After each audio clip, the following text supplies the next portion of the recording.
nosso podcast jurídico Fala-me Direito.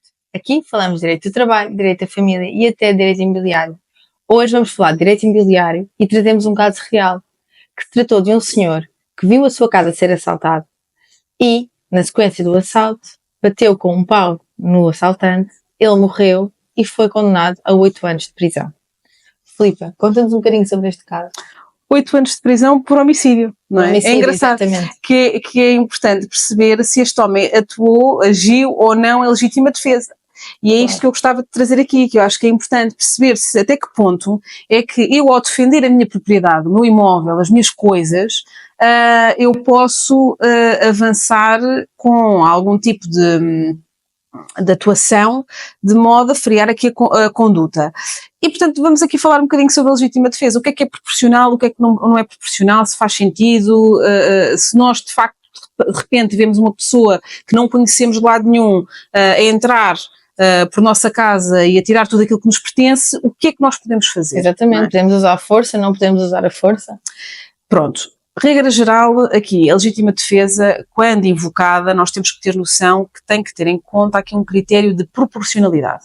Ou seja, aqui a pessoa que vai, no fundo, roubar ou furtar, depende aqui do caso concreto, mas ou seja, esta lesão destes direitos estão a incidir sobre bens materiais. E os bens materiais não estão ao mesmo nível que o direito à vida.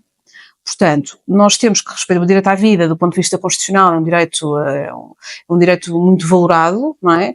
Especialmente valorado, e portanto é preciso perceber-se até que ponto é que eu, enquanto proprietária do imóvel, posso simplesmente provocar a morte em alguém para defender bens materiais. E a resposta é não é?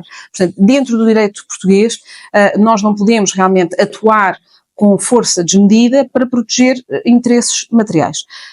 Claro que isto dá pano para mangas, não é? Claro, portanto, óbvio. isto depois há aqui existem aqui muitas perspectivas políticas sobre o entendimento desta questão. Aliás, se olharmos para outros países como nos Estados Unidos, veem este tema de uma forma muito diferente do que aquilo que... Completamente diferente. Exatamente, do que é visto na maior parte dos países europeus, e portanto é importante perceber que tem que haver em primeiro lugar proporcionalidade e que de facto o direito à vida não é o mesmo que defender, ou seja, não é o mesmo que os direitos que nós temos sobre as coisas. Sim, e neste caso sobre panelas, frigideiras e torradeira, não é? Que era o que o senhor se fazia levar consigo quando foi, supostamente, pelo que eu percebi do caso, também não conheço por dentro, quando levou então com o pau do proprietário.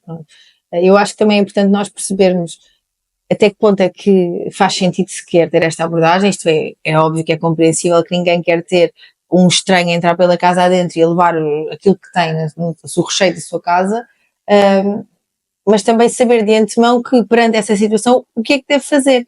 Pode realmente utilizar violência física? Deve chamar a polícia? Deve tentar imobilizar o sujeito? O que é que ele deve fazer? Porque se nós também não falarmos sobre isto, as pessoas muito provavelmente vão pensar que podem, sim senhora, bater alguém que está a assaltar a casa, não é? Claro.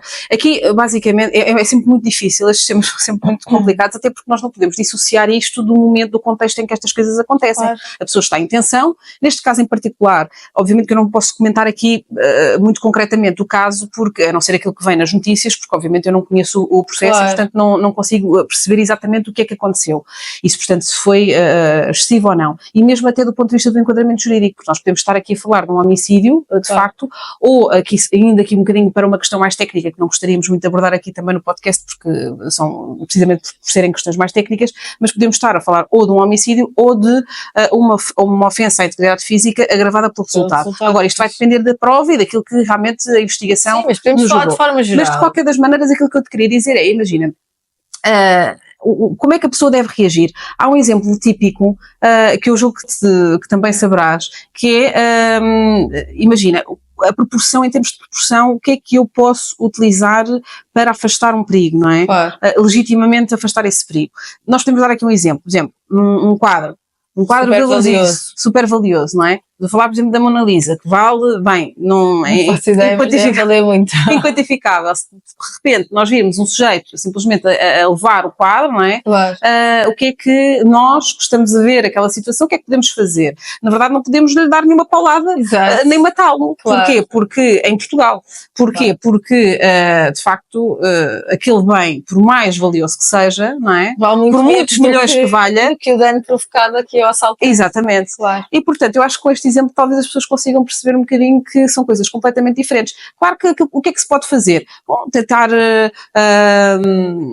aqui, no fundo, maniatar o Exatamente, indivíduo, imobilizá-lo, ligar para a polícia o quanto antes, tentar, de certa forma, não é? Afastar o perigo. Mas afastar o perigo sem que isso comprometa, exatamente, sem que isso comprometa de facto aqui a vida, não é? O direito à vida. E portanto acho que isso é aqui o mais importante.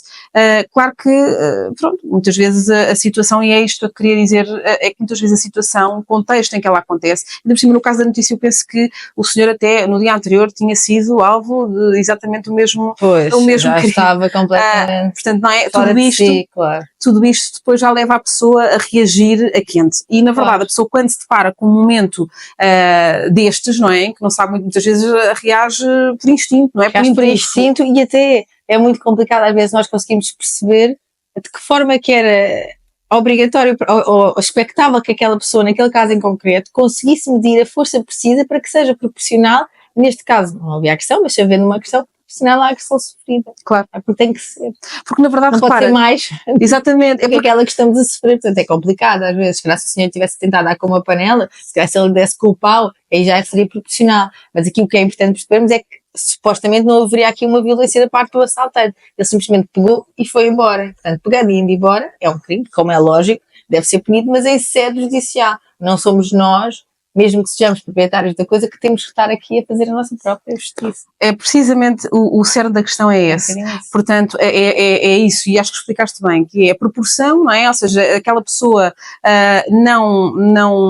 ou seja, não atacou fisicamente outra, não é? E, portanto, a resposta que tinha que ser dada tinha que ser na mesma medida, e não foi. Claro. E houve aqui excesso de eventualmente legítima defesa, nem sequer foi considerado como legítima defesa. O que é facto é que nós temos de ter muito cuidado, porque se isto nos acontecer, em bom rigor, nós temos que afastar o perigo, sempre pensando na proporcionalidade da nossa atuação.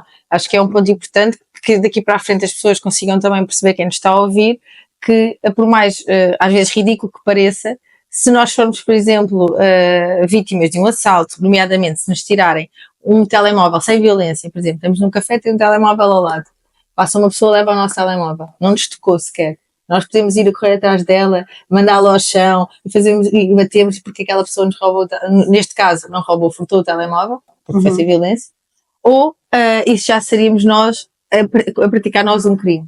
Já seríamos a praticar um crime. Claro, porque já há uma ofensa à integridade física. Aquilo que poderias eventualmente fazer era imobilizar aquela pessoa. Portanto, eventualmente agarrá-la de uma forma mais pacífica. Exato, que é complicado. Isto também é complicado. Exatamente. Exatamente. Imobilizar alguém de uma forma. Sem eu rezar a força física, não é? É um bocadinho. No entanto, se nos tivessem já tirado com recurso à força, por exemplo, com uma faca ou o que fosse, aí nós já poderíamos usar a força para repelir aquela atuação. E pronto, e o mesmo se aplica a assaltos a casas, seja com recurso à violência, seja assim. Eu acho que aqui o ponto essencial é que realmente é a vida, não é? Atuar de forma numa balança. Exatamente. Não é? Se calhar o exemplo da balança ajuda, precisamos de uma balança. Se pusermos a vida ou a integridade física de uma pessoa e um objeto, por mais caro que seja, por exemplo a Mona Lisa, não é? Qual é que vai aqui ganhar? E vai sempre ganhar a vida e a integridade física da pessoa do que o bem, por mais caro que seja. Não tem o mesmo valor, não estamos a falar de direitos com a mesma relevância, não é? Exato, legal. E era essa a mensagem que também queríamos passar aqui. Acho que ficou claro, espero eu. E vemos no próximo episódio de Fala-me Direito. Até lá!